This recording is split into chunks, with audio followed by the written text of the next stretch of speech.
How's it going, guys? Mateo here. Just wanted to give you guys a little tour of the gym before we get started with this week's video. What do you guys think of that Redbull display? I know it's kind of bare at the moment. I still don't know what I'm going to be putting in it. I was thinking maybe some Red Bulls at the bottom or on the bottom shelf, and then various pre-workouts on the other shelves. I'd love to hear you guys' opinion on that. But to get onto the topic of this week's video and the topic of this entire series, as some of you may know, I've decided to partake in Cbum's Transformation Challenge.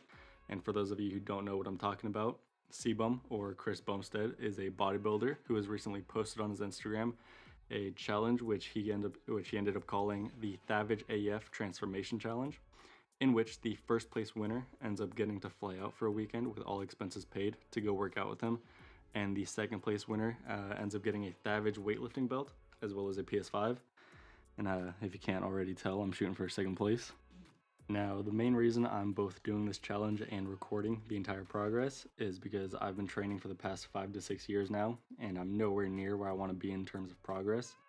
Now, I'm not going to lie, I haven't been training or eating for the results that I've been looking for. My training has been on and off ever since I started, and my diet has been absolutely garbage since day one. So I've said, what's a better time than now to get started on an actual transformation? So to get started with day one's workout, we had a chest and shoulder day, which included a lot of shoulder. We started off with lateral raises to hit each delt, and after that we did some shoulder presses, which you are seeing on screen right now. We followed that up with some upright rows, which never really felt that good to me, most likely just because I was doing them wrong, but it always ended up hurting my shoulder in one way or another. After that, we ended up doing some face pulls, just to end up getting more of that rear delt activation. And most of these exercises I'm following off of the Cbum app, which he had you end up signing up for when you entered into the competition. And some of the exercises require machines that I just don't have, and so I've kind of been substituting throughout the challenge. And when I end up using my pulley machine for any exercise that may require lighter weight, it may seem like I'm using too light of weight. The reason for that is because the pulley machine in my gym tends to have a bit more friction than normal. So for muscles that are weaker, I tend to have to lighten the weight quite a bit, but that ends up mellowing out when I go to do heavier exercises, and I can end up using normal weight. And now we have moved on to the chest portion of this workout, which we start by doing some incline close grip dumbbell press, which is something that I don't tend to do quite often. So it ended up feeling really good, especially that squeeze at the top. I ended up following that up with just a normal dumbbell fly, which ended up giving a really good stretch on the chest. And if you guys are enjoying the video so far and are excited to see how the rest of the challenge turns out, don't forget to hit the like button and subscribe so you don't miss out on any later videos. And to finish off the workout, I ended up doing some bicep curls because my arms tend to be smaller than they probably should be. And so I'm kind of trying to incorporate a little bit of arms in every workout. And that was it for day one. This is just a little progress video after the workout, so you guys can kind of see where I'm starting. Granted, it is with a pump. I'll be doing a complete before and after picture at the end of the challenge, so stay tuned for that. And yeah, on to day two.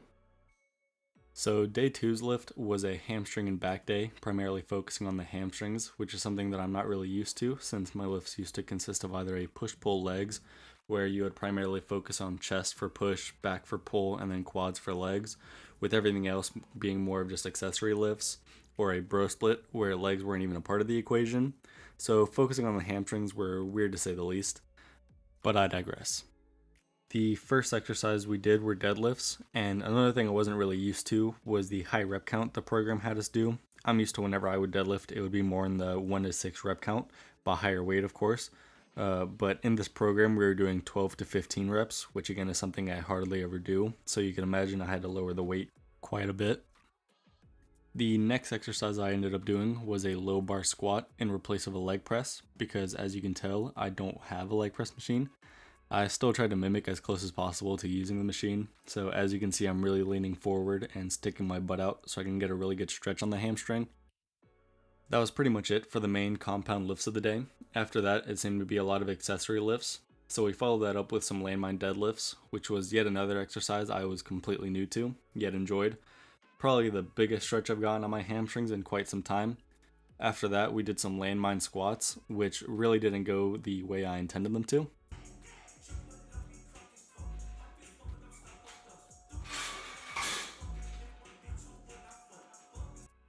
I did end up going back and redoing those sets after I fixed the bar and everything. The next exercise were hamstring curls, which yet again I had to modify to be able to do in my gym, which worked out fine. I just had to use lighter weight again because of the friction of the pulley machine. It almost seemed to get stuck on the way up and felt almost assisted on the way down, if that makes any sense. And that was it for the leg portion of day 2's workout. After that, it was only one exercise for back, which were single arm rows, but I wasn't complaining because I was already very tired from the rest of the workout. And the last exercise of the day were cable crunches, so I just cranked these out and moved on to day 3.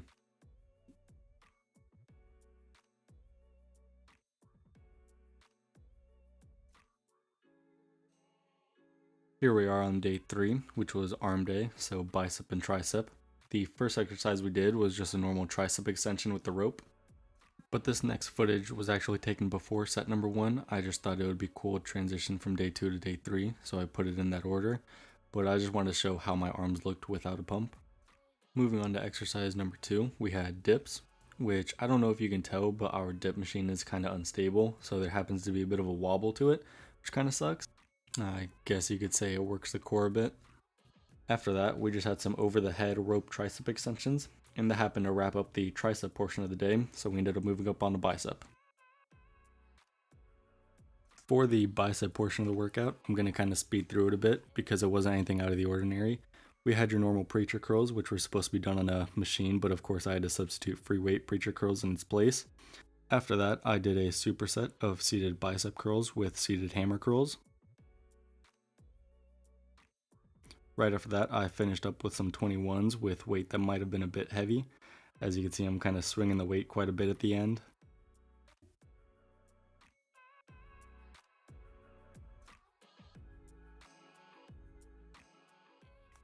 There is one more exercise in today's workout, which is just a set of planks, but before we lose that pump in my arms, can't let any second waste, I want to show you guys the before and after of today's workout. So there you go. And yeah, let's finish up the workout with some planks and then move on to the last day of the week. Now, I'm not gonna lie, my core isn't the strongest. Yes, it's defined and I'll give it that, but that's just because of how lean I am. Up until doing this program, I would say I trained abs about once a week or so maximum, and then rely on engaging the core on other exercise. So definitely not the cleanest plank, but a plank nevertheless. And now just a little progress of the abs to show you where they're at. And now let's move on to the last day of the week.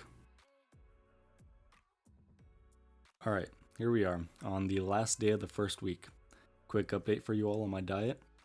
Hasn't changed much, to be honest. It's gotten better here and there, but I haven't gone full bodybuilder diet like I was hoping to do at the beginning of the challenge. I still plan on doing so, and I hope I get it together in the next week or so. I did catch myself eating a can of Pringles as I was editing this video, so to give you a frame of reference of where we're at the moment. But I did enjoy the training part of the challenge so far. My lifts have been great, so now I just really have to crack down on my diet, and we should be golden for the rest of the challenge. So to get started with the workout, we had a chest and tricep day to finish off the week, which we start with cable flies, but because we didn't have 2 pulley machines, we had to go with single arm flies, which worked just as fine in my opinion. Follow that up with the same thing but for upper chest. And then we moved on to incline bench, followed by flat dumbbell press, which both felt really good. For some reason on that flat dumbbell press, I just couldn't get my back stable in a comfortable position for the life of me.